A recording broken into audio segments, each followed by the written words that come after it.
సాయంకాల సమయములో సంధ్యాదీపారాధనలో వచ్చును తల్లి మహాలక్ష్మి, వచ్చును తల్లి వరలక్ష్మి.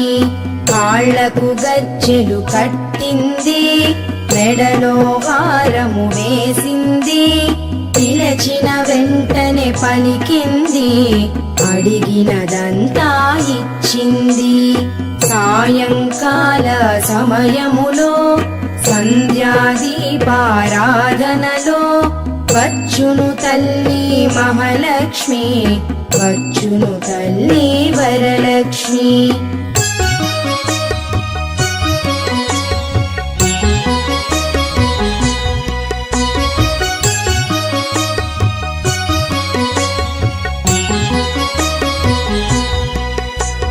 ధనములని